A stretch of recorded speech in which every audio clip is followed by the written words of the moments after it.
The inner monologue. Calming your mind, wrestling with your worrisome thoughts. You tell yourself, you are worthless. You can't do it. I hate you. Why are you so weak? Why don't you quit while you are ahead? What have I been doing for all these years? These are a few examples of those internal struggles that run rapidly inside each of us. But why is it so chaotic or pessimistic?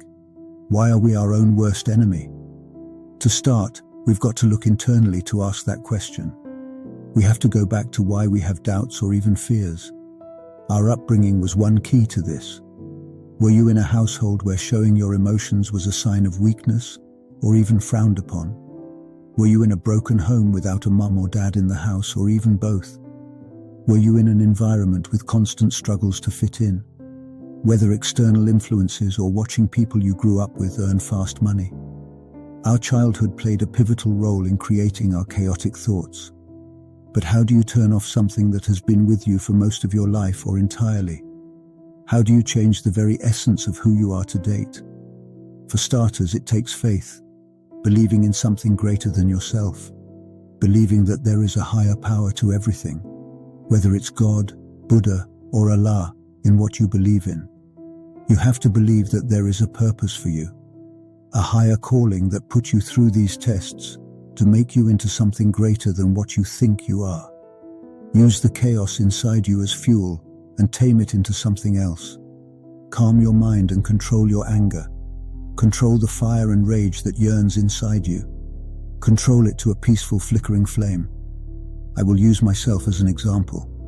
My life and upbringing weren't anything to write about, very mundane and ordinary. However, my childhood taught me about responsibility at an early age.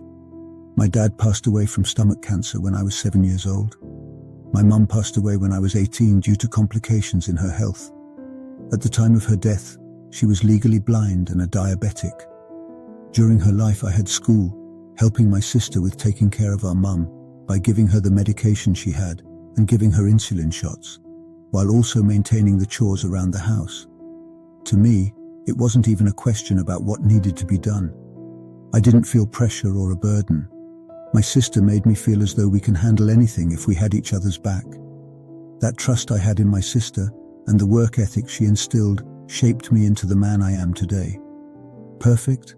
Far from it, but I've learned throughout the years that your upbringing doesn't define you as a person. It only gives you a starting point. I told you a little bit about my upbringing to help give you an idea of my inner blueprint and how it's taken shape over the years. Don't make constant excuses for why you can't do something. Look at other people throughout history that had it worse than you. Other people in other countries don't even have the basic living necessities. There will always be another person that has it worse than you. Learn to appreciate the things that you have. But that doesn't mean you can't learn from others. It also means that you can grow and become better than your current situation. Understand what they had to go through to make it from their hardships. You don't have to become a millionaire or a billionaire to be successful. You can be financially comfortable with peace of mind and extreme clarity, while still having a level of success that feels overwhelmingly powerful and fulfilling. Take the necessary steps and rid yourself of negative thoughts, negative emotions, and negative energy that sucks the life out of you emotionally. There's nothing worse than having a negative attitude combined with constant negativity. Flip the switch and turn on your inner peace. Become something that will make your life better, and with the right mindset, a little bit easier.